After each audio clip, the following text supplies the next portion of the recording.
Life Management Science Labs would like to acknowledge that we live and produce this podcast on the traditional lands of the Wurundjeri people. We'd also like to acknowledge the traditional owners of the lands of our listeners and our international colleagues. We'd like to pay our respects to their elders, past, present, and emerging.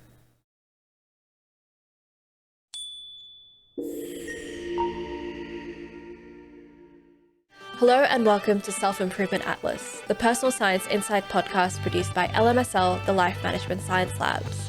We are champions of life management science, providing structured insights informed by science and inspired by practice on key aspects of conscious living. Each week, we bring you scientific and practical insights on each element with the expert knowledge of professionals in the field. I'm your host, Aditi Kuti. Let's get on with the show. Dr. Jacqui Senn, thank you so much for joining us on the podcast today. I might get you to introduce yourself, tell us a little bit about yourself and what you do. Sure. My name is Jacqui Senn. I'm a licensed mental health counselor and also a motivational speaker. My primary job is to be a group therapist for young children and adolescents as well in the areas of mindfulness, some DBT skills. We also use cognitive therapy behaviors, and we do a lot of work around their relationships and their boundaries. That's my primary work. I also work as a crisis intervention specialist in the emergency room doing consults as people come in after they've called 911. Right. Yeah, that's quite intensive and quite striking. Uh, could you tell us a bit more about your work with boundaries? How would you define boundaries exactly? So boundaries are a very interesting word, right? When we think about boundaries, a lot of people, if we think about our homes, we may be thinking about how do we set physical boundaries? Well, some folks Mhm. may think, well, I would like a fence because I don't want my neighbor's dog coming into my yard. It's not that I don't like his dog, it's just that I don't want him that close to me, right? Right. Yeah. So if we take that and we expand that out to a more personal level, then we say, how close do I want people to me? So this goes many different ways. It's not just physically, it's also emotionally, right? Yeah. So, and that transcends into the different relationships that we have. We don't have 100 best friends. We have maybe one or two.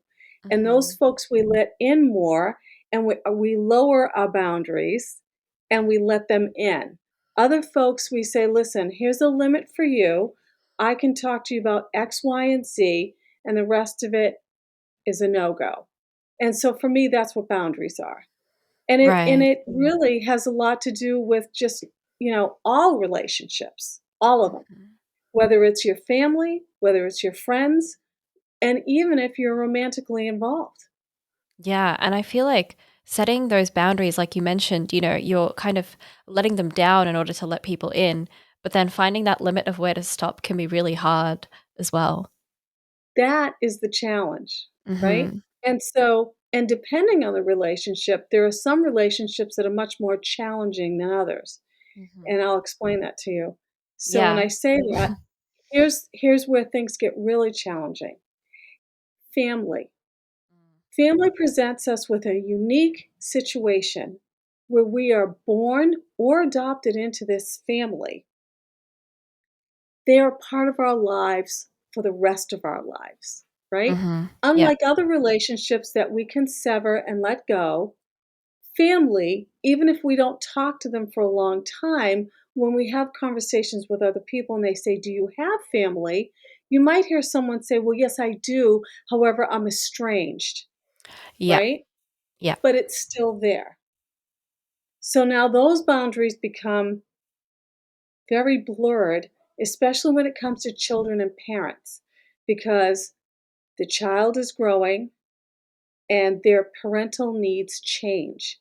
And so, as this child is evolving, parents sometimes forget to evolve with the child, Right, of course. It can be a really right? difficult one to figure out Right. what stops And and what now, ends, yeah. now you've got that blurred boundary, right? Mhm. Husband and wife start out, they have children, the children start growing. they've got a career, maybe they're changing careers.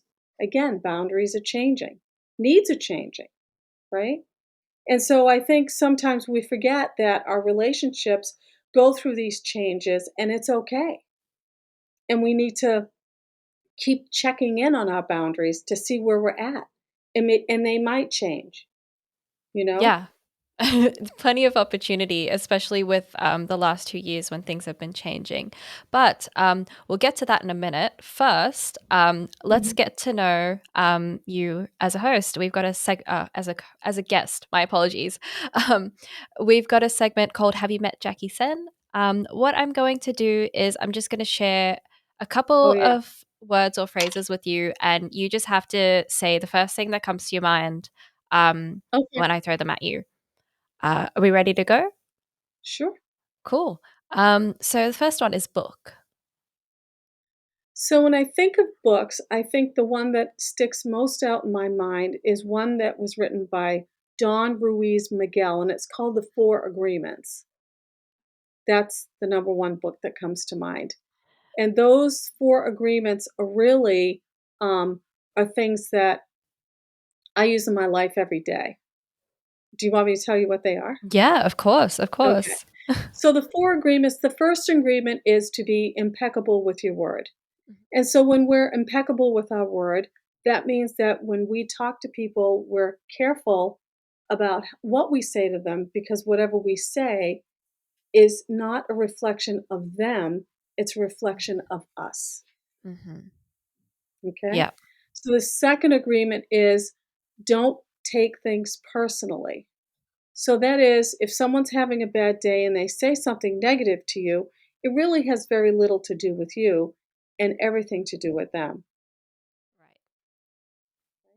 That's a pretty The third important one one to is remember. the third one is don't make assumptions, right? So again, when someone's acting in a certain way, don't assume that you know exactly how they're feeling, right?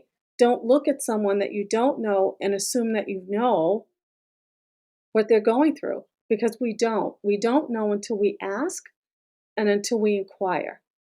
So we don't make assumptions. Now, the last one is the most interesting of all. Always do your best. Hmm. So this one people get tripped up on. So I've had people in groups say, well, I can't always do my best. I mean, some days I'm just not there. So always do your best doesn't mean that you're running the fastest mile every single day of the week. Maybe you ran the fastest mile 3 days ago, and today you're a little sluggish getting out of bed. Maybe it's raining out, and that makes you tired. So for today, your best might be I'm getting up, I'm getting dressed, and I'm getting out. Yeah. So always doing your best means doing the best you can for where you are. Yeah. And it's about constantly reassessing where you are. That's all really, really good advice.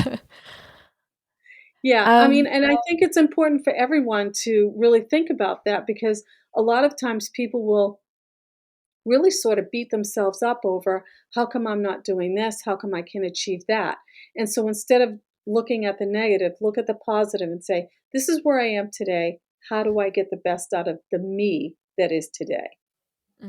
yeah, definitely advice to live by. Moving on, what about a movie? Oh boy. This there are several movies that stand out in my mind. I think if I had to pick one over every other, there's actually two. I like Miss Congeniality. A Have you ever fantastic seen it? movie. My favorite rom-com. Yeah, and I think that the reason why I like that movie so much is because we see Sandra Bullock's character really evolve, right? Mhm. And talk about boundaries, right? Her boundaries really took a major turn in that movie. And she didn't just evolve physically, she evolved emotionally into someone who was a lot more caring about people and just this whole transformation that can happen if you allow your experience to do that for you. Yeah. Yeah, I loved, the way it just how she went from someone who was very individual to someone who Mhm. once she understood how other people, especially other women, functioned. She was just so much more understanding. It's one of my Yes. favorites. And for the first time in her life, she had people that genuinely liked her. Mhm. And that was the emotional transformation for her, was to accept that people actually did like her without getting rough and tough and pushing people away. So it was, yeah, that's one of my favorite movies. What was the second one that you had in mind? The second one would have to be Legally Blonde. Also a classic, yeah. So, and I picked these movies because these are women who are really people that you would never expect a lot out of. Mhm. Sandra Bullock was this FBI agent who pretty much dressed like a guy. Nobody really expected a lot out of her, right? And in fact, she was actually anticipated to fail that mission. Mhm. In Legally Blonde, here's a young woman who's expected really not to do much of anything else but walk around in fashionable clothes for the rest of her life, and ends up surprising herself, right? And making friendships not based on the latest fashions or whatever, but based on her intellect, and learning that she actually had to earn her way in life through her intellect. So I look at those two. That's why I picked those two. Both very classic movies, and I'm definitely sensing a theme in your movie preferences there. Um, what about a podcast? A podcast. I would have to say that I listen to a lot of motivational podcasts, and I listen to a lot of Tony Robbins. So that would have to be my number one. Tony Robbins? Okay, cool.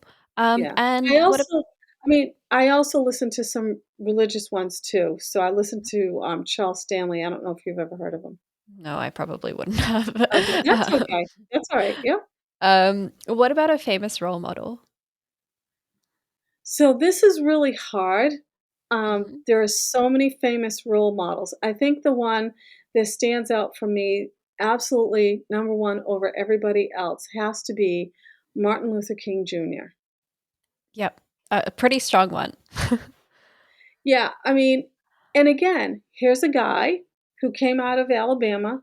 Nobody really expected a lot out of him. He Mhm. was really expected to be a preacher, Mhm. right? That was his main thing. And then he ended up leading an entire movement. And I like his principles of nonviolence. The way to achieve your goals is through a set of behavior that is non aggressive, by showing someone what you really want without getting to a place where they're paying more attention to your behavior than what it is that you desire to get. Yeah, definitely. That's a good one. And finally, what about a course you've completed? Oh boy. So I've completed a lot of courses. Let's see. My most recent one would be acceptance commitment therapy. It's something that I'm working on right now to expand my skill set where I work. So I do a lot of therapeutic models, Mhm. and that was a 6-week course. What is Acceptance acceptance? commitment therapy is exactly what it sounds like. Right. It's the challenge of getting my patients to a place where they can realistically look at their behavior Mhm. and accept that maybe their behavior is the obstacle. Right. And then once you realize where you're at, it's like doing your best every day, right? You realize where you're at, and now you say to yourself, okay, here's where I am. What I have been doing hasn't been working. What can I do? Right. Right. Yeah. So it's So a little bit it's different from, no, no, no, continue. yeah, so it's different from other therapeutic models, but that's the gist of it. It's really accepting where you're at and saying, "Okay, this is where I'm at. This is what I've done. This is what hasn't worked. Maybe what can I do differently?" Mhm. That's It's about making adjustments based on, like, what you're capable of at that present time. yes, exactly, exactly. Or realizing maybe you have other capabilities you haven't explored yet. Right, right. Okay. Very interesting. Well, it was lovely to get to know you through those 5 keywords. But let's get to, I guess, the meat of our show today, which is about um, boundaries amongst people that are close to you. But before we go on that, how would you define personal development, which is what our podcast is about? Yeah, personal development means a lot of things to a lot of people, and it can show up in a lot of different ways. So, for one person, personal development may mean they need to go on a spiritual journey or develop a belief system. For another person, a personal development might mean they need to make a career change or get more education, right? Personal development may mean I need to strengthen my relationships because I've been in quarantine for 2 years and I haven't really done a great job of staying in touch with everyone because I've been struggling myself, right? Right. Yeah. So when we talk about personal development, we really have to open that door or the window to it and really kind of realize it takes on a lot more than just one avenue. And it's going to mean different things to different people. And so when you don't box things in, people then can say, "Oh, yeah, you know what? Maybe I should look at this area or that area," you know? Or they may say, "Oh, this isn't for me, but wait a minute, it could be for me because there's something else in there." Yeah, so Right. for me, that's what personal development is. And it also may mean looking within yourself and saying to yourself, "What isn't working for me? What doesn't suit me right now? What is it that I need to change to be able to move forward?" Hmm. You So know? it's that constant evaluating of yourself. It can be. I mean, it may not be constant. It Hmm. it usually isn't constant. It usually happens in different parts of people's lives. Usually something will happen. They'll reach a place where maybe relationships change or their work changes and maybe their company is downsizing and they have to start saying to themselves, "Uh-oh, what am I going to do? What's the next step for me?" And the next Yeah. step for me is not attached to this company anymore. Where do I go? Right. Yeah, for sure. And what do you feel might be the main challenges in people kind of attaining personal development?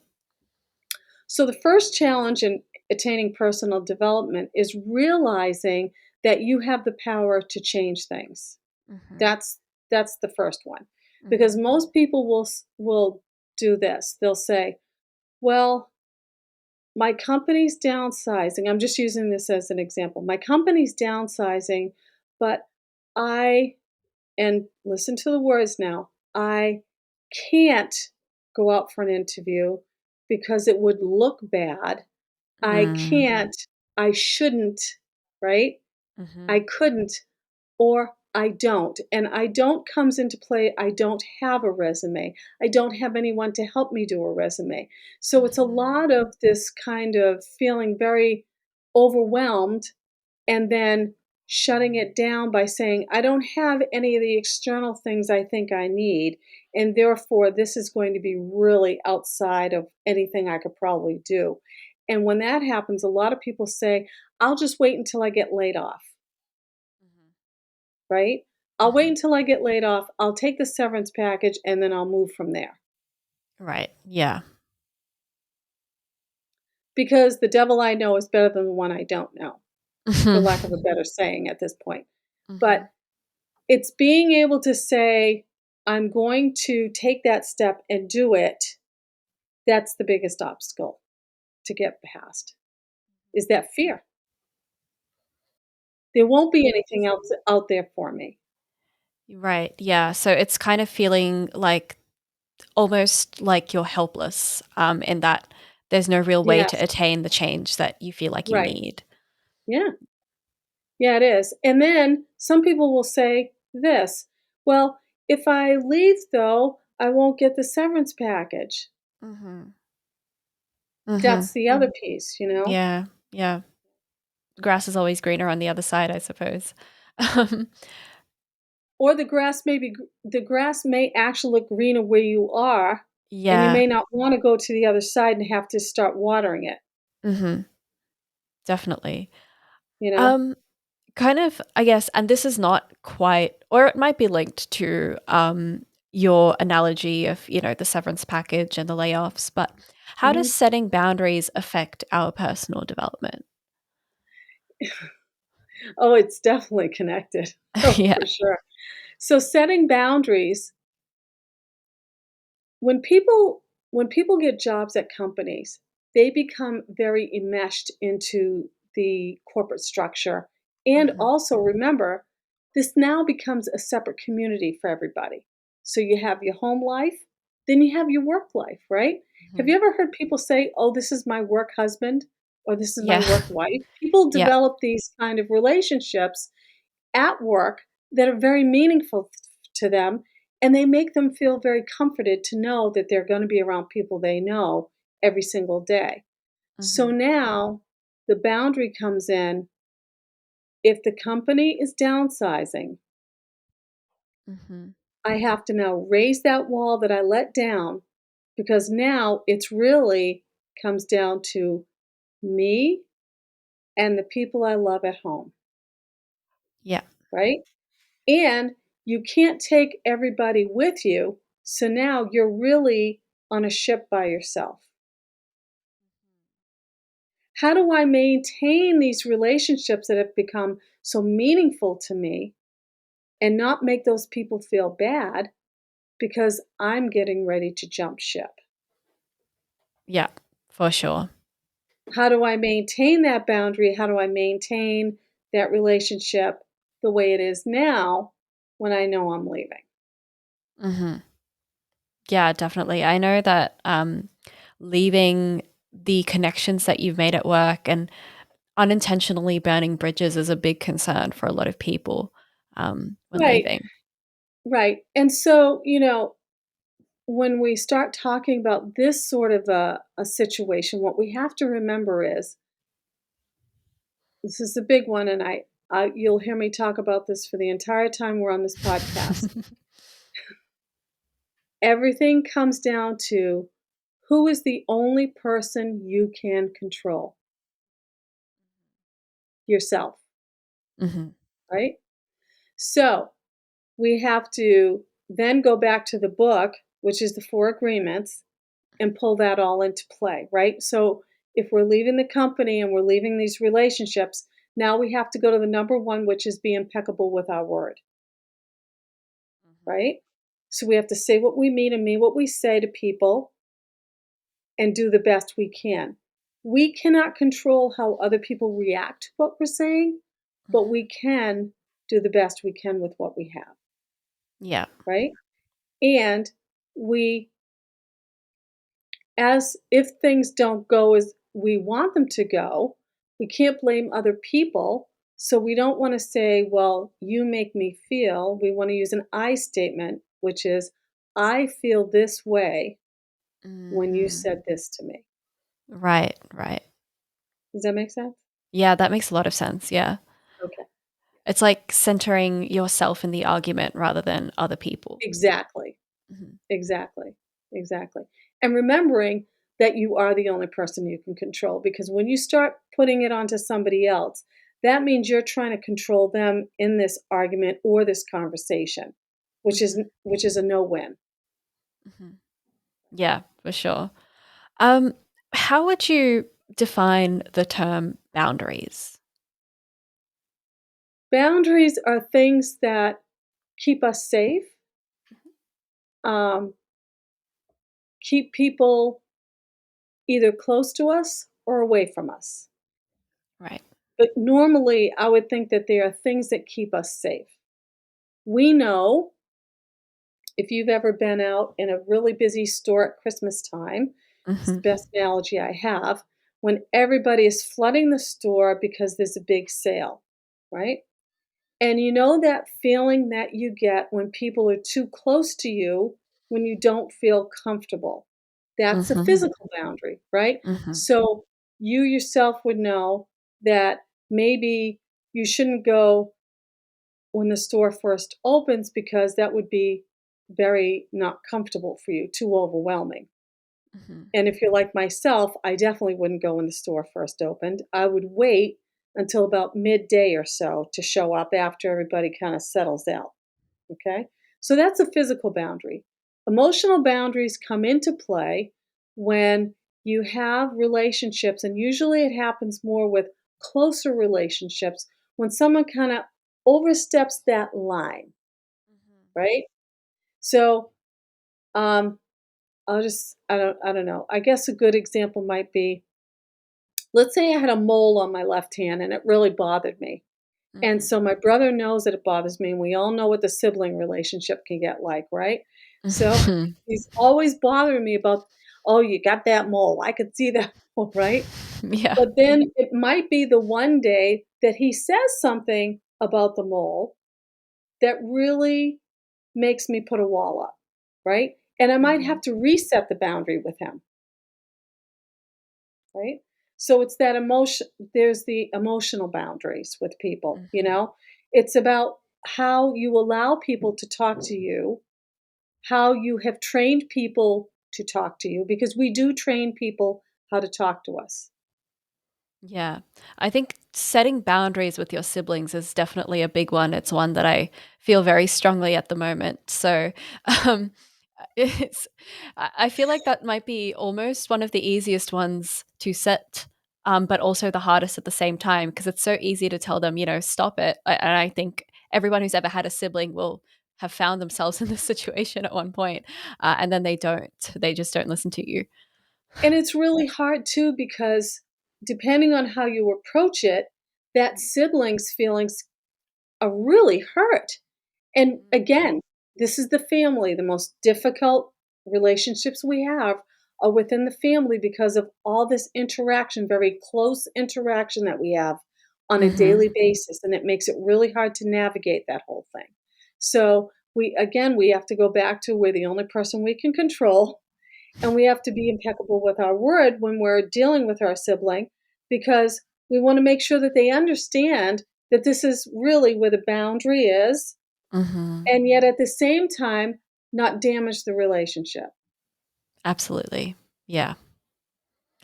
Um, how do we, I mean, taking it back to kind of work life balance, how do we go about developing boundaries to create a better work life balance?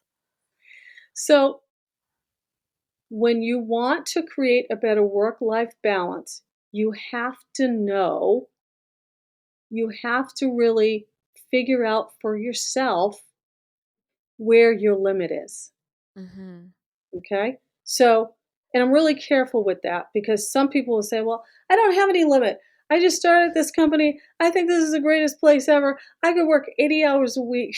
And that's not only, you might be able to do 80 hours a week, but it's not Hmm. healthy for you or the company, right? Yeah. Yeah. Because no one is indispensable, Hmm. right? So you have to discover what limit you're willing to go to. So let's say you take a job and they say to you, there's going to be times when we are going to ask you to work a minimum of 10 hours overtime a week. Let's just, for instance, say it during the holiday season. Yeah. Okay. Yeah. You might say to yourself, okay, I could probably do that. Hmm. And you might agree for the holiday season, and then moving forward, if they keep asking you to do it, you might have to say to yourself, "Okay, is this something that I want to do? Do I is this going to fit into what I want?" Right?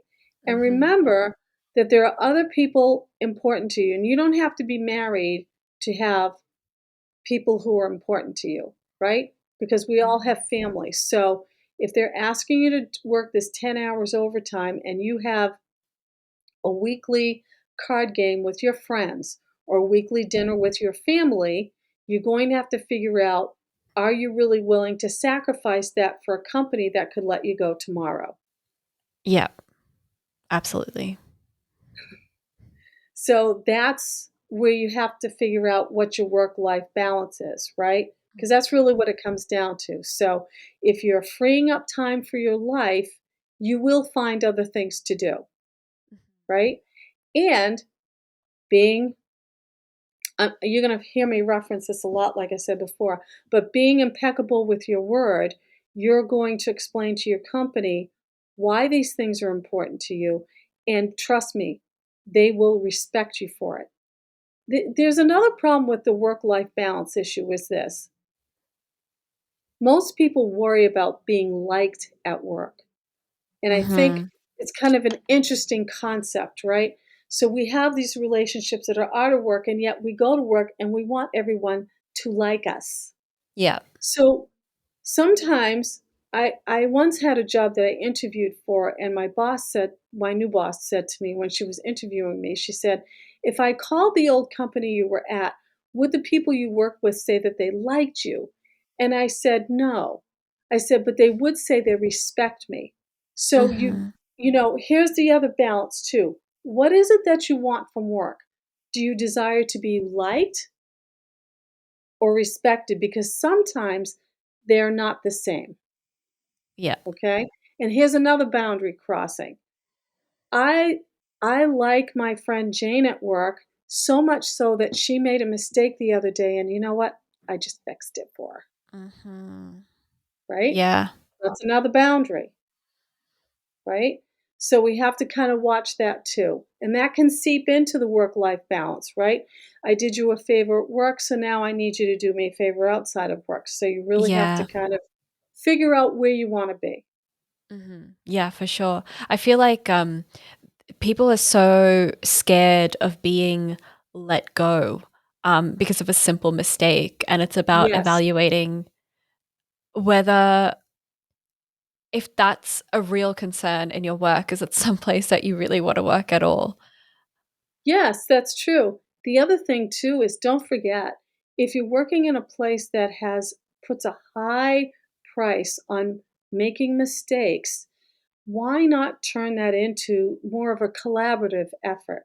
So if you're working Mhm. on a project, put it out there and say, listen, I'm going to want a lot of input on this so Mhm. that we can all get it right. And together we achieve the goal, right? So there's that other part of, even though we want that personal independent recognition, maybe we Mhm. might have to open up our circle and say, it's okay to do it as a group. It's about asking for help when it's Yes, appropriate. it may, and so the thing is, it may or may not work depending on what setting you're working in. Mhm. But it's worth having that conversation about opening that up and saying, listen, is it possible we could work on this as a group because this project is so important to our company's goal? Now, that Mhm. may or may not work, but it's worth an ask. Yeah, for sure. And Because it's once you do that, you're showing that you're a team player and you're looking for other people instead of just saying, it's okay, I'm going to do it by myself. Mhm. Um, what kind of you touched a little bit already on the challenges of trying to set that work-life balance, but what difficulties can you come across when setting those boundaries, and why do people find it so hard? So I think, again, people really find it hard setting boundaries at work because they want to be well liked, right? And it's really important for people, especially folks who work in a very high pressure environment.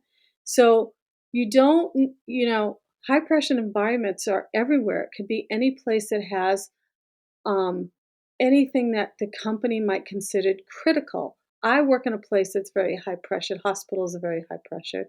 Mhm. And, I think that when you're dealing with customers or people who are not always at their best, Mhm. it's even more of a challenge, right? Yeah. So, um,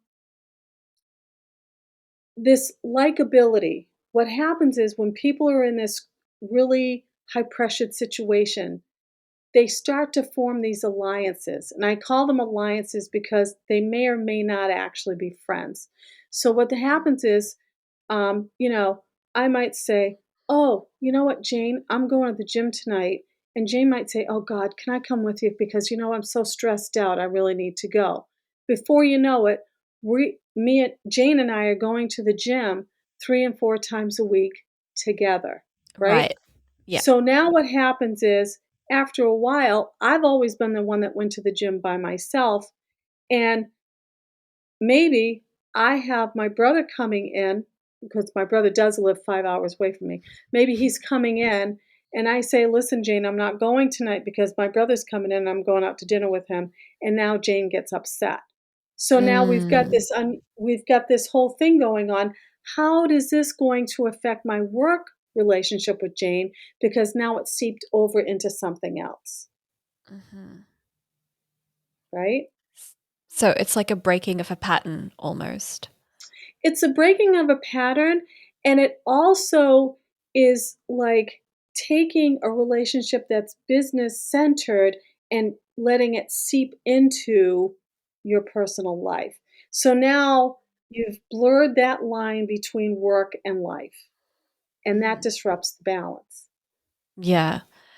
Do right?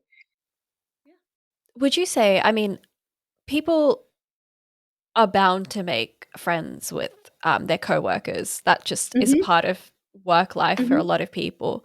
mhm. How would people go about perhaps, um, navigating that when that does happen and when it does get complicated? So I think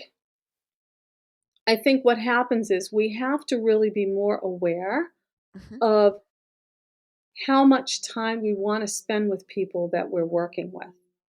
That's the first rule, right? So, you have to say to your so I'll give you a really good example. I Mhm. worked at a place when my kids were younger, and the people I worked with said to me, "Oh, well, we're all going out tonight for a drink. Would you like to come with us?" Mhm. So all the whistles went off in my head, and I said to them, I said, "So, thank you so much for the invitation. However, I really need to get home to my children." So that's setting a boundary that's clear, and Mhm. I've explained why I'm not going. But what they don't know is that I have no intentions of becoming a drinking buddy to people I work with, Right. because that's another blurred line, right? Right. So your intention has to be clear, and you also want to think about what that's going to take away from your personal life. And that happens a lot. Mhm. Oh, we're going out to dinner, come with us, right? So you might be going out to dinner, but maybe that means that either your spouse or your significant other gets left eating dinner by themselves, Mhm. Yeah. right? And once you do it once, is the expectation is that every time they say they're going out to dinner that you would join them, Mhm. right? So you have to think about what's really important to you. What is really important to you? Because the truth is, for me, my children were more important, right? The people Mhm. I work with will respect my work, right? Yeah. And because they respect my work, they'll accept me. I don't necessarily need them to like me. Yeah. Does that make sense? That makes sense, yeah. Okay. So And it's so more that's about just Yeah. oh, sorry, continue, continue. No, it's fine. So it's real for me, it's really more about thinking about what work really is, Mhm. right? Work is a way that we get compensated and we do the things that we like, Right. right? Yeah. Somewhere along the line, companies, corporations, hospitals, all of it, because they're Mhm. all big corporations and companies, infiltrated into our personal lives and started creating events. Mhm. The corporate Christmas party, Yeah. right? The special luncheon on Friday, dress down Fridays. You can wear jeans. You see, it's all this kind of edging their way into our personal lives, right? And now a lot of corporations and companies have these holiday parties where you cannot bring your spouse. So it's another Mhm. division, Mhm. right? Yeah. So I think people really have to be on the lookout for how to set up their life so that it actually works for them. And again, it's that balance. I need people to respect me. For me, I need Mhm. people to respect me, not necessarily like me. But here's the thing, if people respect you, they will like you. Yeah, for sure. Um, there are a lot of people that I guess it is cut and dry, what work is and what life is. They Mhm, work for a company or a corporation 9 to 5, and then they come home to their family and it's a totally different, or their hobbies, personal hobbies, friends, whatever, and it's totally separate. But there are a lot of people who, they might be owning small businesses, or, mhm, or they might be kind of working in a job that's like their passion. And mhm. so it kind of feels sometimes like work is life to some of those people. How would they go about in that case, setting those boundaries and understanding where to stop doing the other thing that they love? Yeah. It's funny you said that because that's kinda where I'm at. I actually do what I absolutely love. I love going to work. I Mhm. love working with these kids and these adolescents and really helping them navigate their Yeah. way through some really difficult and challenging times, and I also love working in the emergency room too. However, I need time for me, right? So we all Yeah. need restorative care. And that really translates into self care. So if you're giving too much to the thing that is your passion, you actually start taking away from your own self care. So when we talk about Mhm. people in small businesses, which is a great example, by the way, thanks for bringing that up, Mhm. these folks are putting in 80 plus hours a week, right? They may think, Mhm. oh, well, I'm going to go to a networking event, even though they were out all day yesterday. And in the process, they're neglecting themselves. They may not Mhm. be getting a good night's rest. They may not be, you know, eating properly because they're always on the run. And that you'll hear people say things like, oh, well, I'll just grab whatever because I've been so busy developing my my product because this is what I'm really passionate about, right? Yeah. So being passionate about something is great, but you can't forget about yourself. You can't give from an empty cup, right? And so, a lot of folks will say, well, and I hear this all the time, other people are more important than me. That is not true. That is not true. And here's why, because if you don't fill yourself up, you can't help them. And believe me, if they're there and they need you, you're important. Yeah, for sure. And I feel like sometimes, especially with the example of small businesses, they might feel like they're compensating for, not having other employees, for example. They might be a sole trader and working on their own. But it's about taking that rest to make sure that you are working at your best when you are. Um, Yes. and it gets neglected. I feel like it gets neglected so much. Yeah, I mean, everybody neglects their own self-care. I mean, even in the middle of the pandemic, people were not paying attention to their own Mhm. self-care. I mean, Yeah. that's a whole different thing because that was a very unique situation um, Mhm. that hopefully we're working our way out of right now. But yeah, I mean, it's so easy to forget yourself and get lost in everything around you. And Mhm.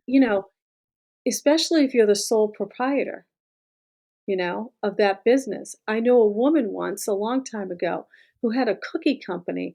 And oh my goodness, her cookies were so pretty. They were these big sugar cookies, and she would spend hours decorating them. Mhm. And I said to her, I said, you look really tired. She said, I am, but this is my passion. And then one Mhm. day she met someone who owned I don't know if you've ever heard of it. It's called a contract bakery.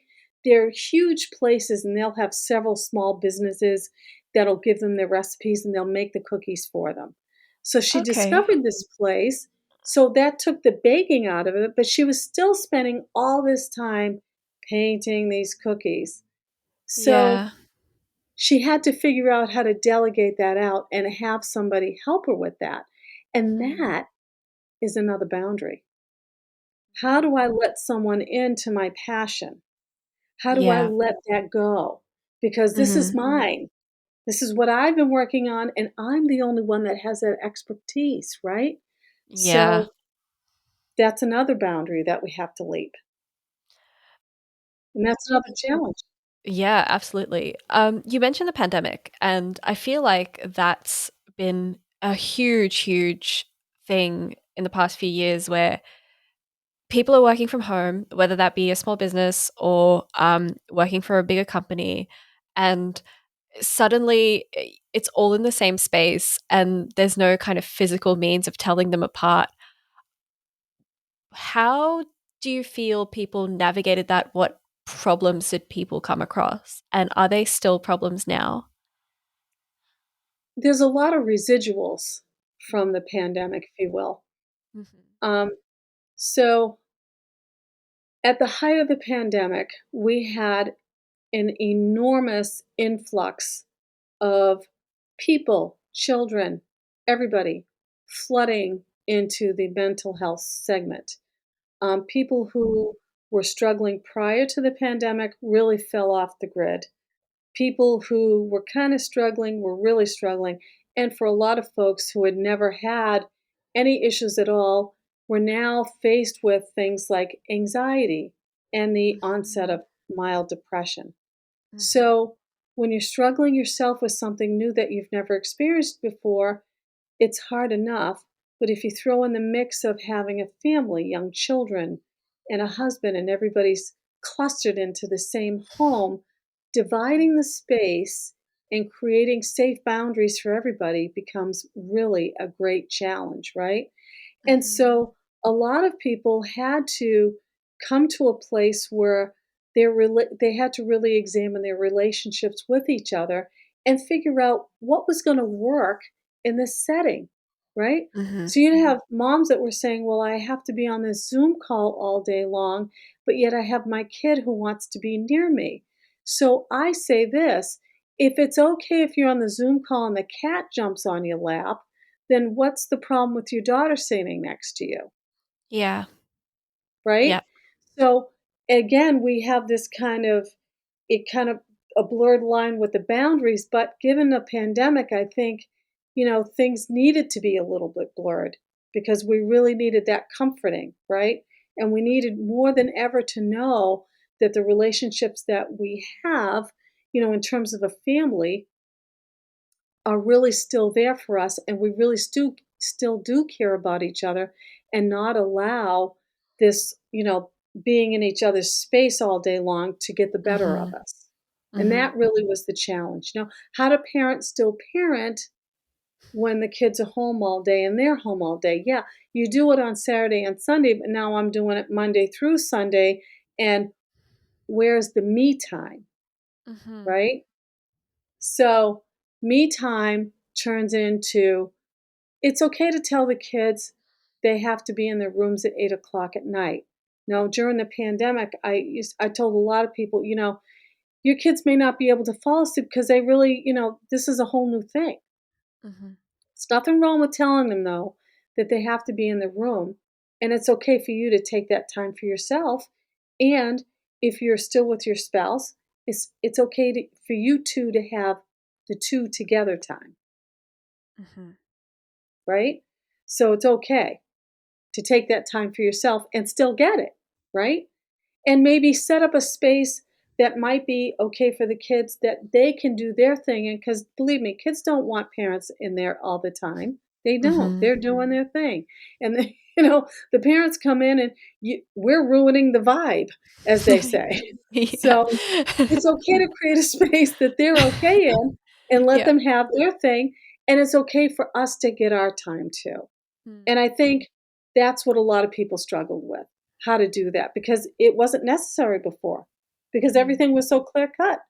I go to work, I come home from work. My children come home, they do their homework, they go to bed, and we repeat, right? And Yeah. Saturday and Sunday is a whole different thing. Yeah. So I see And that as the biggest challenge. yeah, that's definitely been a huge thing for a lot of people, especially families at home. Do you feel like these issues are still a thing now? So I think the residual effect of the pandemic is this, that our lives and our relationships are forever changed, whether it's for the better or for the worse. Um, I think that people got a glimpse of the people in their lives as they really are for the very first time. Mhm. And, they saw some things that made them very concerned.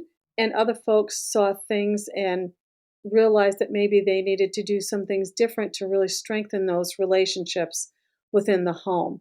So, moving forward, I think the challenge now is going to be keeping families close together now that the doors are open. How do we keep that and maintain that closeness that we achieved during the pandemic? Because now the kids are saying, well, I want to go out with my friends. I want to go out and do this, and I want to go out and do that. And Yeah. maybe this is a time where we can say, I really enjoyed the closeness that we had. And how do we establish doing something?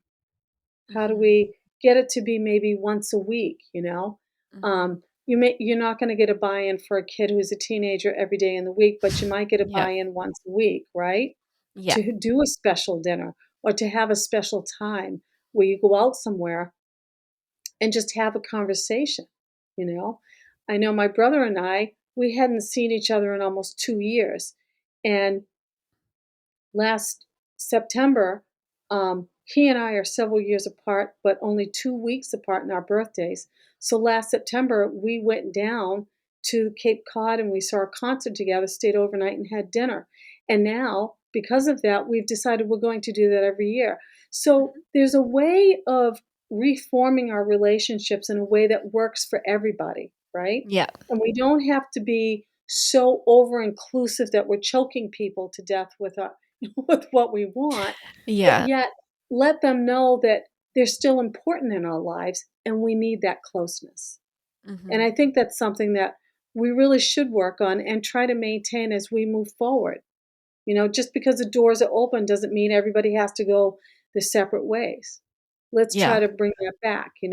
I'm a big one on people said to me, well, just the other day, someone said, well, Jackie, Mother's Day is coming up. I wonder what your children will give you. And my answer to that question is always this, and my kids will tell you the same thing too. The best gift you can give me is your time. Mhm. Yeah. That's the best gift you can ever give anybody is your time. Time to create a memory, relive a memory, just time. Yeah. Yeah, And I that's think that's definitely. the big lesson coming out of the pandemic. Mhm. I guess those are a lot of problems that people face. Um, we we might move on to, I guess, how we can go about solving that. So what is a practice that you do to improve your relationships and help create appropriate boundaries with those closest to you? So, one of the things I do is I do a lot of things for myself. I do a lot of this self care that I was talking about earlier.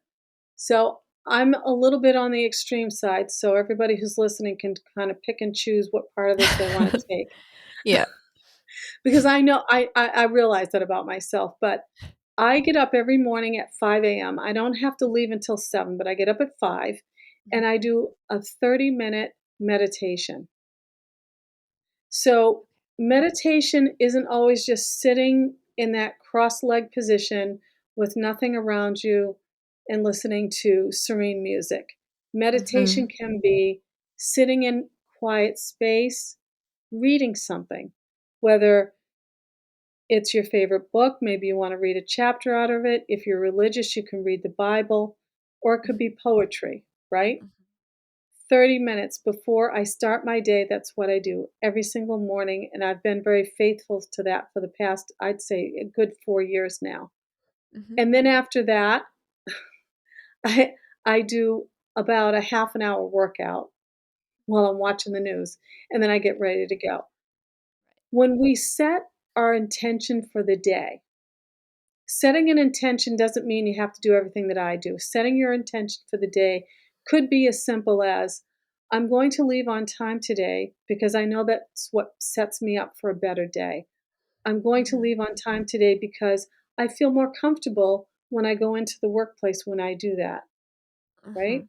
Mhm. Um, I'm going to make sure that I call my brother today because I haven't heard from him in a few days, and I want to make sure that we just talk and I hear his voice. Mhm. That's how you keep your relationships going, by this communication. And us, I'll tap lightly on the word constant, because you don't have to be talking to everybody every 2 seconds, but checking in once, a Mhm. couple times a week, just to say hello is a great way of forming bonds. We have technology today we didn't have 20 years ago. It's so Mhm. easy to send somebody a text message with a little emoji, and Mhm. then, you know, and I do that a lot because I never know when people are available and when they're not. And then when they get back to me, I say, "So, when do you have time for a chat?" Mhm. Right? So a chat can mean, well, maybe that person isn't available to actually meet me for coffee. We could talk on the phone, we could FaceTime, or we can go out for coffee, you know? Yeah. Also, make sure you plan ahead. So I have a cousin of mine that when he and I get on the phone, it is at least a 2-hour conversation. So I Yeah. know when I talk to him, I have to book out that kind of time. And I do that because that relationship is really important to me. So make time for the important. Mhm. Right? Don't get so hurried that you don't have time for that. All right?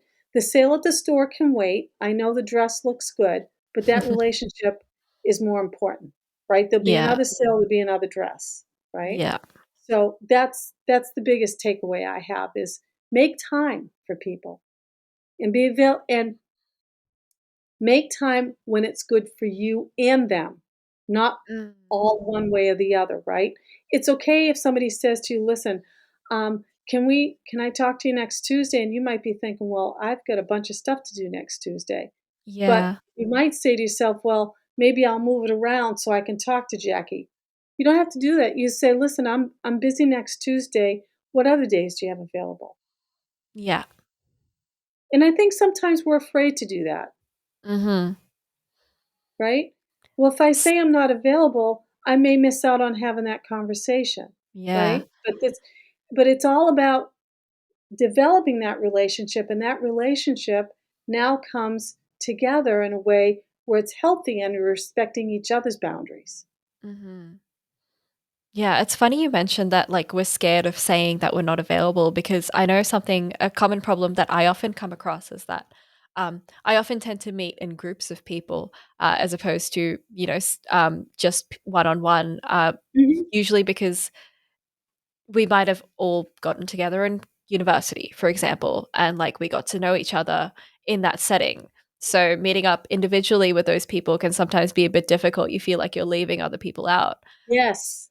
And then there's that problem of trying to find a time when everyone in that group is free.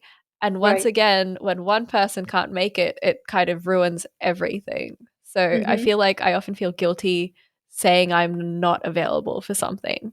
Right. Right. Yeah. That's the friend group. Yeah. Yeah, which is a whole new phenomenon for a lot of Mhm. folks, Mhm. especially in your generation. The friend group presents us with a whole nother challenge of getting a how many people are in your friend group? I have several. Usually about 5, per Okay. group. Yeah. Getting 5 people together can be a great Mhm. challenge, right? Mhm. So, something you might consider doing is picking an event that might be a few months off, and saying, "Listen, this event is happening. Let's all plan for that event." Right? Then you're setting the intention.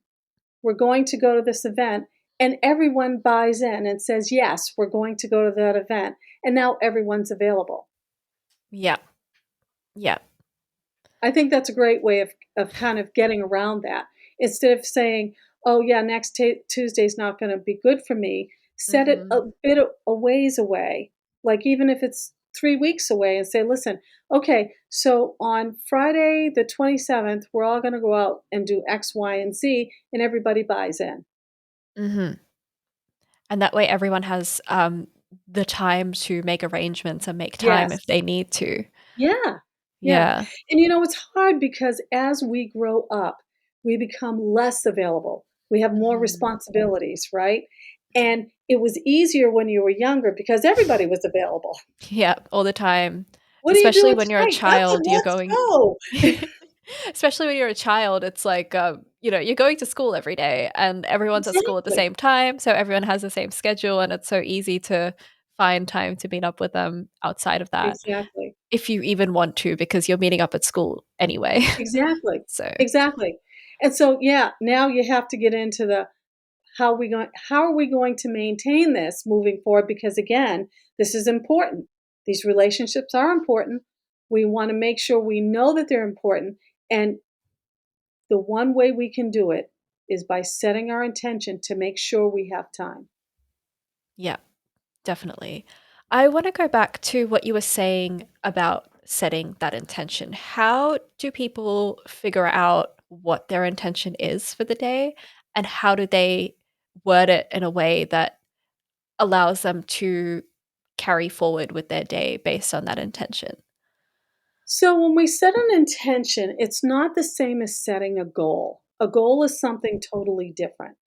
A goal is saying, um, tonight at 7:30, I am going to watch 60 minutes, and that's my goal. So all day long, I'm Right. thinking about I've got to get home and be ready by 7:30 to watch 60 minutes. Okay. An intention is more like, how do I want to have a better day. How do Mhm. I get a better day? What Right. do I have to do for myself to get that better day? Well, I need to set an intention.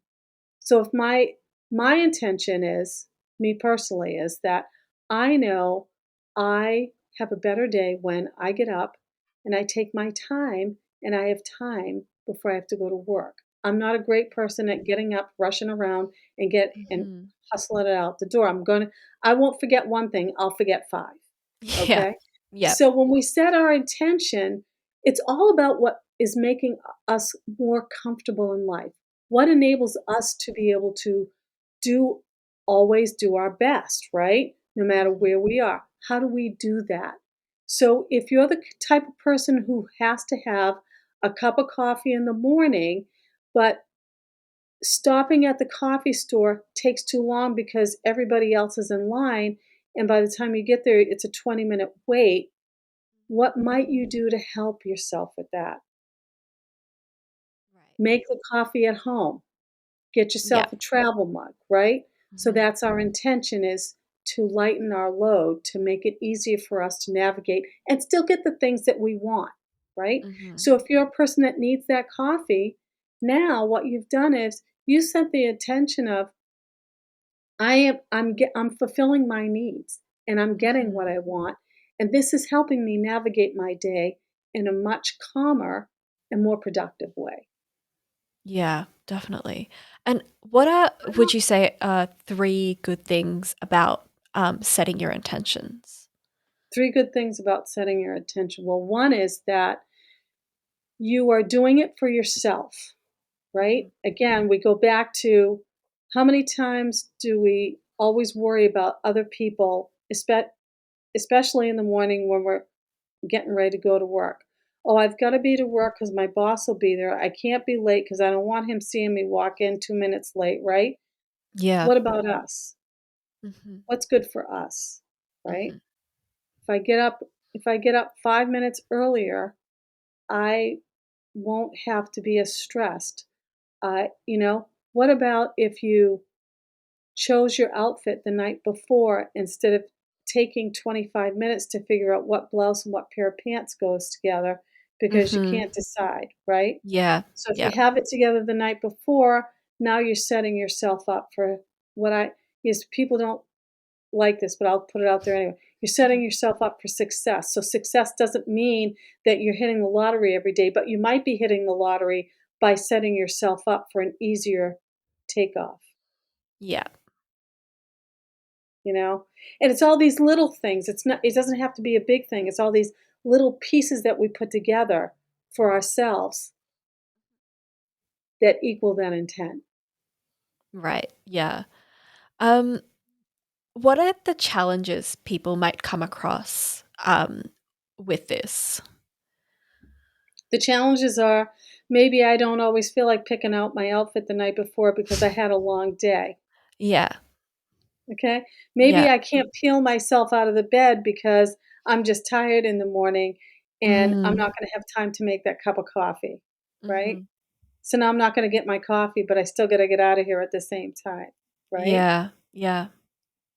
So it's kind of Because we're having human. those We're off days that human. can kind of throw you off, Yeah, completely off your schedule. Yeah. yeah. What if this happens to me a lot, well, not a lot, but fairly frequently, where I might get asked to work in the emergency department because they're so overwhelmed with patients that it lands on the day or the night that I'm going to do my laundry, Right. Yeah. Yeah. right? So these are challenges that we face, right? Yeah. And how do people kind of tackle these challenges? So you can do it in a couple different ways, right? I mean, we're all going to have a day when we can't peel ourselves out of the bed and we're worried Mhm. about getting that cup of coffee. So maybe you might get a coffee maker that goes off automatically. So it automatically makes the cup. And then what happens is, boy, talk about intention. This is fabulous. The coffee's being made. You won't have a quite hard enough time getting out of the bed because you can smell it. It smells delicious. Now you Yeah. can't wait to get up. The coffee's already being made, right? And because the coffee's already ready, maybe that will help you pick out your outfit quicker. Mhm. Yeah. Yeah, definitely. Yeah. So these are the little things I like to talk about, the things that we can do for ourselves to help us along the way, just look and that's something that's really simple. Mhm. Say you've set kind of your intention and, like, that could be making your coffee at home and picking out your outfit the night before, but you've Mhm. had that off day, things just haven't gone to plan, and Mhm. I don't know about you, but I'm the kind of person that, like, I have one day that's just awful and bad, and I didn't feel like I was able to get done what I could, and I was just kind of doing my best, as you would say, but my best is not Mhm. quite what my best is usually. Um, Ah. and it just kind of sets the tone for the rest of my week. Like, if it happens on a Tuesday, it just kind of ruins the rest of my week. So it How would doesn't people Yeah, so it Yeah, doesn't have to, right? So you had this off yeah. day, you get home, and you say to yourself, "Well, that was just lousy. What the heck," right? So, what is something that would make you feel better when you get home? Oh, So let's goodness. think about this for a Yeah. minute. Yeah. You could do something really so one of the things that I do because I get a lot of stress in my feet. So I actually have a pretty not the tub in the bathroom, but I have a tub that I fill with warm water and about a 2 tablespoons of vinegar, and I soak my feet in it for 10 minutes. Mhm. So you need to go back to self-care, right? Just because Right. you had a bad day doesn't mean you don't deserve a break. Mhm. You had a bad day. You're darn right you had a bad day. So go home and take a warm shower. Take 20 minutes to yourself and just relax. Put the phone away. Put the phone off to the corner, plug it in if it needs to be, charged.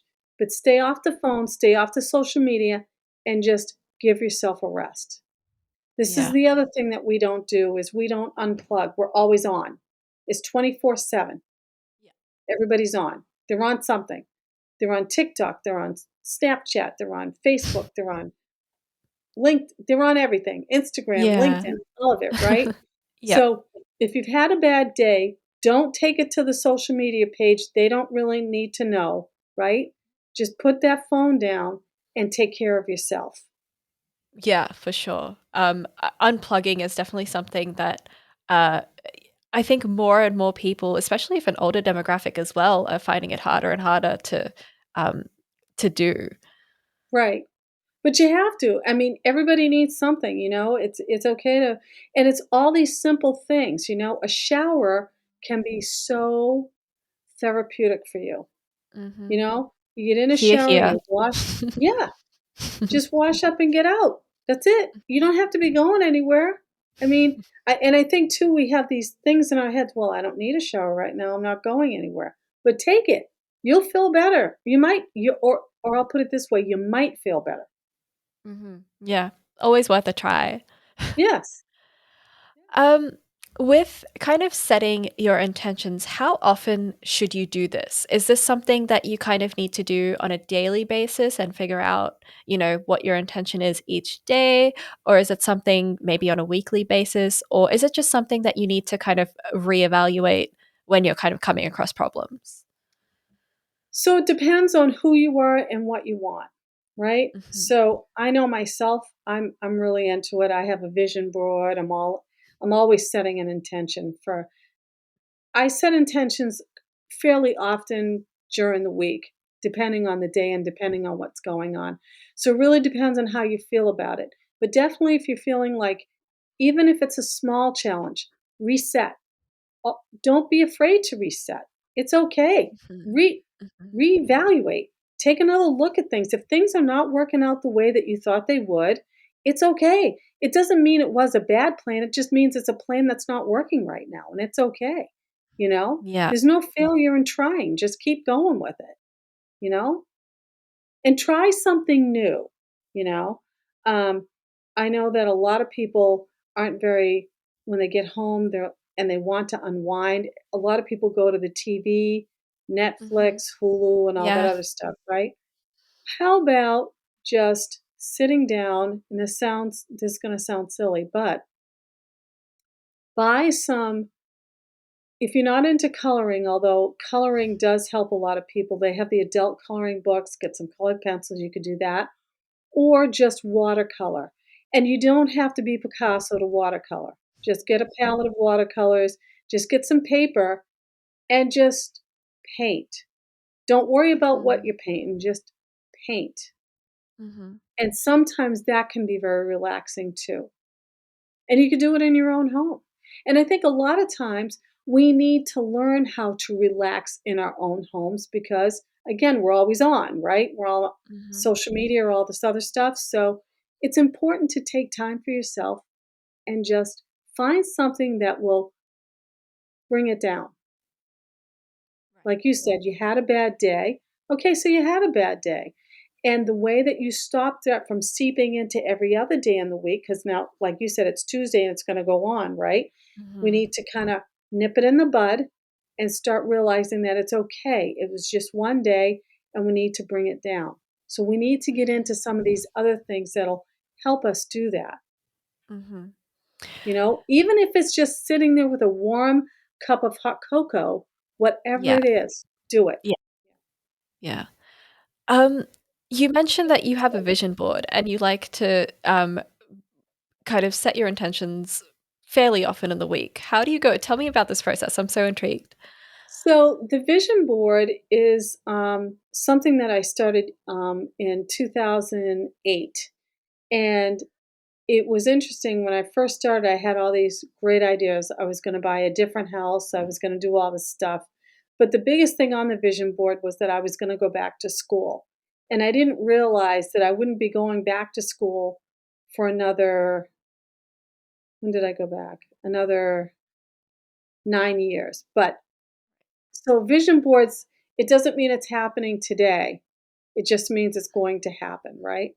Mhm. So my vision board right now has on it, I am eventually I want to get into like a townhouse or something like that or condo, right? Mhm. So it has a home on it. More importantly, it has things on it that represent things that people have given me um, to really reinforce my relationships, right? So for me, my vision is all about maintaining my personal relationships with people who are really close to me. And that Mhm. helps me set my intention, which is Mhm. that I always want to be aware of how I'm interacting with people and making sure that I am being impeccable with my word and making sure that I am, you know, having a good day. And that's how I have a good day is by making sure that I'm just being myself with everybody instead of having my guard up all the time, which is easy Mhm. to do if you get into having a crappy day, right? Yeah. That go that's it, I'm having a crappy day. I can't talk to anybody. Don't talk to me, right? And Yeah. it's hard to bring that down and say, it's just a moment. Mhm. And I guess, you were talking about how part of setting boundaries is like knowing what to prioritize and what not to prioritize. Would you Mhm. say kind of this vision board and knowing what you want for yourself in the future and also knowing what your intentions are for the day, like, does that really help in kind of understanding where to set those boundaries? It does for me because listen, if I want a home, right, Mhm. I cannot go on Amazon and buy $300 worth of stuff every week, right? Yeah. I mean, it just the math doesn't add up, right? Mhm. So, yes, if you're going to set your vision board, it's going to have some impact on other things that you're going to do or maybe things that you won't do, right? So Mhm. maybe if you like want a brand new car or a car, that means that you cannot afford those $250 concert tickets that you were thinking about. You may have to scale Yeah. back on that to get what's on the board. That's okay Mhm. because we all have to do that, right? Mhm. So you have to set a boundary for yourself and say, okay, if this is what I want, I have to now prioritize this other thing that is more important, Yeah. right? And Yeah. identify why it is you want that thing on the vision board, right? It has to be something that's really important, that's really meaningful to you, that's going to be something that's going to be meaningful to you for a while, you know? Mhm. Mhm. How do you find the time to assess your intentions for the day? How do I find the time? How Well, do it's you find the easy. time? Yeah. It's easy. Well, it's easy for me because when I come home from work, I don't automatically turn the TV on. I allow Mhm. myself to decompress. I spend at least 15, 20 minutes just kind of getting in and settling in and doing all of that first. And that actually helps me kind of regenerate a little bit. And then I would say I would say halfway through the before I go to bed, about halfway before I'm ready to go to bed, I start thinking about my tomorrow and what I want that to look like. Right. And so what I do, I actually walk through my day in my head. So tomorrow, I already know what groups I'm going to be running tomorrow and how I'm going to run them based on, you know, the clients that I have. And so I'm setting my intention that how how can I be of service to them? How can I get them the best experience they can have, right? Mhm. So it's that comes from me setting an intention of being open to them and what they are experiencing. Mm. Yeah, It's very definitely. challenging. Yeah, it Really. can be for sure. How has this practice impacted your personal development or your perception in life? Oh, wow. So that's a really good question. So I would say in, let's say, 2016, I actually found myself homeless. And I spent at least a month or so on my cousin's couch. And then I found my apartment, and I was working a job that I had to work probably between 60 and 75 hours a week just to make ends Mm. meet. And I thought to myself, I can't do this forever. I don't even know what I'm going to do, but I can't do this forever. So I set my intention on just doing the best I could at the job I was at. And an interesting thing happened. I had a job at the same hospital I'm at now, but I was a certified nursing assistant. And an interesting thing happened where I started getting floated out to every single department in the hospital because that's just what they did. And I was always doing my best everywhere I went, and people got to get to know me. And one of the floors that I ended up on was one of the psychiatric floors. Mhm. And they liked me so much, they kept asking me to come back to work. And one day I thought to myself, I wouldn't mind doing this kind of work. So my intention led me to my eventual purpose, right? Right. Yeah. So Yeah. and that's the other prize that comes along with Mhm. that. It Yeah, will it's lead you in the way that you need to go. So I'll take it one step further because this is really fascinating. I went back, started my master's, I was halfway through, and the hospital I was working at was consolidating, and they were moving it from one town to another. And so the floor I was on, well, I had to get a job anyway in mental health because I was halfway through my master's. I was still a CNA.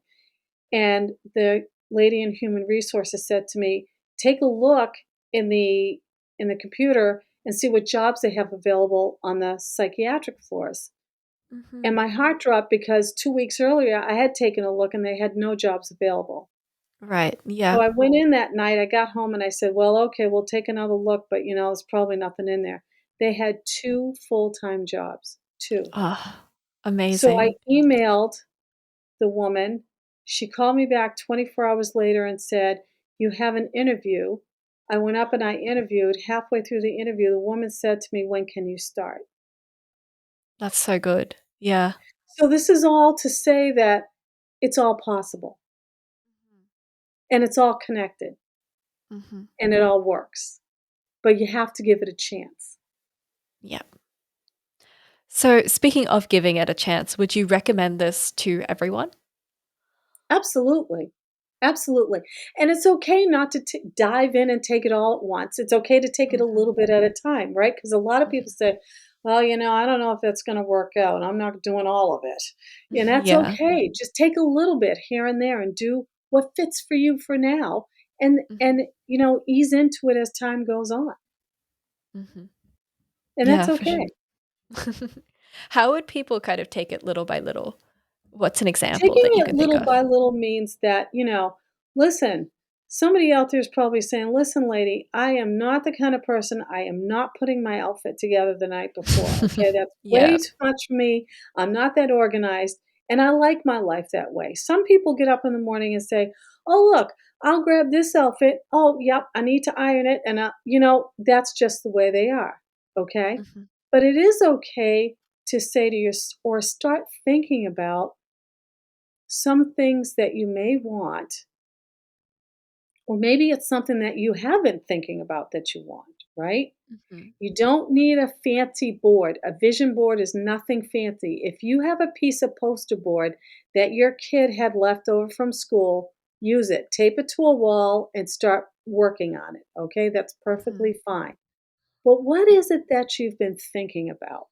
Were you thinking about taking a painting class at night? Were you thinking about joining a bowling league? I mean, I'm just pulling anything out of thin air because it could be anything. Yeah. Were you Yeah. thinking about, I'm going to get my friends together and we're going to play pool every Thursday night, right? Put a put a picture of the pool table on there. That's the Mhm. beginning of it. That's how you start. Right. And that's all you have to do. So that's the easiest way to get started is just by doing that.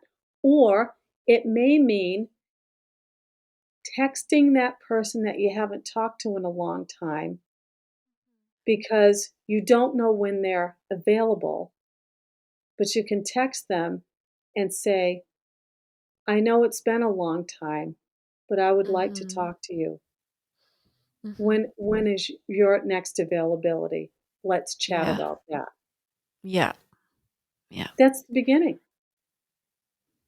Easy, easy, simple steps. Very easy, simple steps. Nothing that you can't do, really. Mhm. Mhm. Based on your experience, do you have any other recommendations of perhaps other practices that you can combine with this or like improvements on, I guess, this idea of setting your intentions and having your vision board? So I think that it's important to realize that it may take you time to think about things that are really important to you, and maybe you think that it's not worthy of putting on the vision board. That's another obstacle that a Mhm. lot of people say, Mhm. and that's why a Another lot of people boundary of in some say, ways. Yeah. yeah, yeah, So remember, you're important. We're all important. And so, whatever it is that you're desiring is important. Even if the thing that you want is as simple as, buying a box of number two pencils from Amazon, put it on the vision board, right? Right. Because Yeah. maybe it's something that you say to yourself, "Oh, that's silly. I'm not even going to place that," or "That's ridiculous." Just put it on the board, right? Yeah, and put the board in a place where you have to look at it every day, okay? Because if it's off in the corner and you're not looking at it every day, you're not setting your intention on it. Mhm. So it has to be out where you can see it, right? And that may be uncomfortable for some people because they're like, okay, I can set it up, but I don't know if I really want to look at it all the time. Mm. Because again, they Yeah. may not feel like it's important enough, Mhm. right? Especially for parents who think that everybody else's needs are more important than theirs. So we want to Yeah, make for sure sure. that we're getting back to our self care and that our vision is important too, right? And I Mhm. recommend it for kids too. I really do. Is there a book that you wanted to read? Is there a movie that you've been wanting to watch? Is there a place that you wanted to go with your friends that maybe seems out of reach? Put that on your vision board, Mhm. you know? Yeah, All these things are sure. really important. And it's simple, small steps. You don't have to fill the board up all at once. Just start with one thing, Mhm. and the rest will come. Everything should fall into place. Now the we've had a chat about, boundaries and how to set them and how to go about prioritizing things in order to help set them. Uh, Mhm. Now we've kind of got our open mic segment where we allow you to talk about anything that you're passionate about that doesn't have to relate to the topic. So this is kind of your time to just let loose. What What I'm passionate about? Let's Mhm. see. So what I'm passionate about is really very closely tied to what we've been talking about. I'm really passionate about people realizing that your ability to do things can happen almost like in a really miraculous way, like I was saying about the job that I got. Yeah. Because when that woman said to me, "Go in and see if there's any jobs," my heart sank because I Mhm. literally had just looked and there was nothing there, and yet I went in and there was something there, right? So, I'm really passionate about not closing doors, and that I don't mean physical doors, but doors in your mind. Don't close off the possibility of anything happening, and don't close off your ability to be important to someone because you don't feel like you know enough, because you do. I think, like I had said to you earlier, the best gift anybody can give me is their time, right? And a Mhm. lot of times we might have friends or people we know that are really struggling. And I always say this, sometimes the best gift we can give somebody is quiet company, Mm. That's a right? wonderful quote. Yeah. Thank you. Yeah, quiet company means that you're just sitting. It doesn't mean that you have to say anything, but sometimes just the comfort of having someone sitting next to you is all that Mhm. people need. Mhm. Sometimes people don't even need it in person, they will take it over the phone. You can FaceTime and have quiet company, right? So that's really what I am so passionate about maintaining relationships um, because they're so important. And sometimes I think we all take each other for granted and we lose the value in them, you know, Mhm. just from becoming so busy and not observing our work life balance, right? I'm busy tonight, I've got work. I'm busy this day, I've got work. I can't do this, I can't do that. And yet, carving out that time to maintain everything is what we really need to do. And that's really been my focus in life all along. I'm a single mom. I Mhm. got divorced in 2010, and both my kids were 13 and 10 when I got divorced. And I, along the way, had to work a lot of hours, but my kids will tell I have gone out of my way to maintain those relationships. And I made sure both those kids got through college by myself. These are things that are important. That was a big intention. That was huge, but Mm. we made it. And Yeah. there's always a sign that you've done things right. So the sign for us is this, that my daughter my son and myself, my kids are 3.5 years apart. We all graduated with degrees in 2019. Mhm. So that's the That's sign that amazing. you Yeah. yeah. So they both got their undergrad, I got my master's. So when there's a way, there's always a way that will be made. But you have to be open to it and you have to be willing to take that opportunity. Even if it seems like it's something really small, just do it, right? And when we make the bigger decisions in life, when there's something that we have to do, maybe we need to explain to other people why we need to do it, why we feel it's important. And when we do that, we're showing people that we really care about them, but yet it's something that we have to do as well, right? And I think there's a lot lost in communication. And that's the other thing I'm super passionate about is really explaining to people why I'm and the people when I say people, I mean people that are important to me, like my brother, my cousin, my kids. I always go out of my way to really explain to them what I'm doing and why, you know? Um, and I think it's don't assume people know what you're thinking. Tell them what you're thinking. And I think that can be hard too. It's another challenge. It's like they know what I'm thinking. No, they don't. They're Mhm. not, they're not mind readings, right? The other Yeah. thing I'm passionate about is self-care. So I love smooth jazz. I don't have a lot of friends that like it. Yeah. I don't. So it's not uncommon for me to buy one ticket and go to a show by myself. And I sit down and I just listen to the music and I come home. So I'm big on self-care. And sometimes just because other people don't like it doesn't mean that you shouldn't do it, as long as it's a positive thing, you know? And so that's the other thing I'm passionate about. Don't lose yourself or give up things that you like to do because it goes against the crowd. It's harder to stand alone than it is to go along with the flow, right? Yeah. Yeah. So I'm also passionate about baking too. I love to bake. So Baking is a great if one. Yeah. if you're a person that likes to be in the kitchen, do it. Be in the kitchen, Mhm. bake something. Just make sure you find some place. I always, when I bake, I find some place to take it to.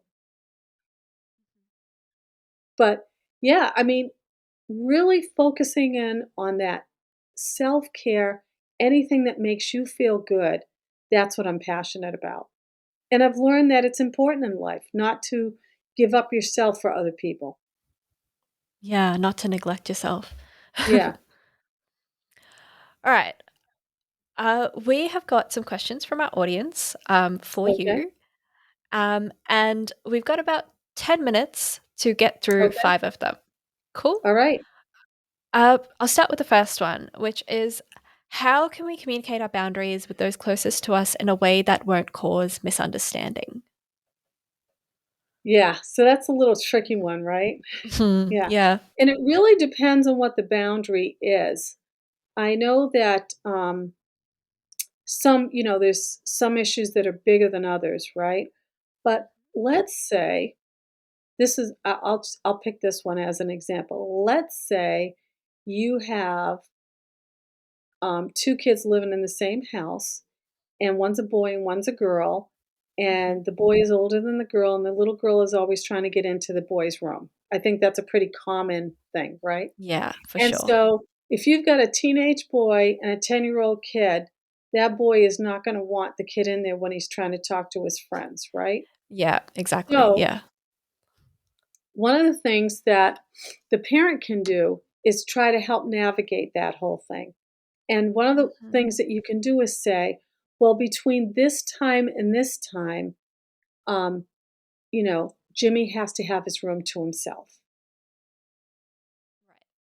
right? So and create a time where everybody gets their own thing, and it may have to be that organized, Mhm. you know. So you get to have what you want. Or the other thing you could do is say, here's a time when you and Jimmy can do something together. Yeah. right? Now you've set the boundary, but the You're also relationship is providing falling a apart. solution as to how to maintain the relationship. Yeah. Yeah. So Yeah. I think that's in that setting, that's really important. I think sometimes when we're dealing with friends, things get a little dicey, right? So if you have a friend that's doing something that you're not really a fan of, how do I get away from having to do that, right? Without hurting my friend's feelings. So that actually has happened to me, and so what I said to my friend was, she has said to me, "Oh, let's go out, let's go do this at night." So what I say to her is this, "Listen, nighttime really is not good for me. When at nighttime comes, it's not my time of day. So, is there a way maybe we could go out for lunch?" Mhm. Right? And then Mhm. if we do lunch, when is a good time for you? And again, now Mhm. we're setting that time, we're setting aside time, and we're showing that the relationship is still important to us. Yeah. Yeah. That's really great that you said that because that actually answers another one of our audience questions, so we can get that out of the way. What was the other one? It was about how do you maintain boundaries without hurting or losing touch with your loved ones, which was Oh, okay. Yeah. great, fantastic. Okay. Um, another question is, what are some signs of healthy and unhealthy boundaries in relationships? Oh boy, yeah. Ugh. So Yeah. a healthy boundary is when you say to someone, um, I've been struggling with something, and they say, "I've been struggling and I've been feeling kind of down lately." And they say to you, "Oh, I'm sorry to hear that. How can I help support you?" An Mhm. unhealthy boundary is when you say to someone, "I've been struggling this past week. It's been really hard. I had a bad day on Tuesday and it's kind of seeped into the rest of the week." And somebody says to you, "Why do you let that happen?" Yeah. Okay? Yep. So the person that says, "Why do you let that happen?" is not being supportive of you and doesn't realize that those words cut deep, Mhm. right? Mhm. Why did I well, I and it may make you feel like you can't share anymore with that person, and now the relationship has hit a place where it may not be able to move forward or continue, Mhm. right? But be careful of these people that say things like that to you, you know? "Well, why did you let that happen?" People who really want the best for you and really care for you wouldn't say that to you. They would say, "How Mhm. can I support you?" or "What happened?" It Yeah. might They would help try you to work your way understand. Yes, Yeah. and help you work your way through the situation that happened. Yeah, Mhm. that's a Mhm. big red flag when they say, "Why did you let that happen?" Mhm. Yeah, for sure. Um, Final question, and this is actually a really interesting one. How can an individual deal with the guilt of leaving parents behind in pursuit of a better life and moving to another country? Yeah. So, when we talk about leaving people behind, we're talking about leaving them physically behind. And luckily, we live in an era where there's so much technology that's really all we're doing is leaving them physically behind. But the Yeah. relationship can endure, and it can endure even more powerfully now than it could have ever in any other time past. Mhm. So it's not just about writing letters. Now we have FaceTime, we have Zoom, we have all these other things that we can use. And before we leave, we need to sit down and process what's happening. And Mhm. everybody has to understand that this pursuit that the child is on is important to them. And raising this child, this is what it's all about. Children were never meant to stay in the nest, they're meant to leave. And it's Yeah. okay. And we need to all come to that understanding that it is okay to go. And it's time to pursue that life and those goals that we want to do, right? Yeah. And, but it has to be done together. And when you do that, there may be some crying, there may be some tears, but those are necessary, right? And it'll create an even stronger bond. as you move forward, you won't be leaving anything behind. You'll be taking them with you. Yeah, for sure. That's a really good way of looking at it. Yeah, and because it can feel like you're leaving everything behind, you know? And it's not, you know, there's a lot going on there. There is a Mhm. lot, and it's really be so much better to be inclusive instead of exclusive while that's happening. All right, that kind of brings us to the end of our audience questions and to the Okay. end of the show. Thank you so much for joining us today, Jacqui. I had a I really thank great you for time. having me. Yeah. You've been listening to Self Improvement Atlas, the personal science insights podcast produced by LMSL, the Life Management Science Labs. For more episodes like this from 10 different life management perspectives, search LMSL on YouTube, Apple Podcasts, Google Podcasts, and Spotify, or wherever you get your podcasts, so you can get updated on everything we have to offer. We have a wide range of topics readily available for you to check out. If you enjoyed this episode, please consider rating our show, sharing it, and subscribing to our channel, as it helps us grow and bring you more quality resources. More of our work can also be found on our website at pe.lmsl.net, where you can join our movement. I'm Aditi Kutty. Thanks for tuning in.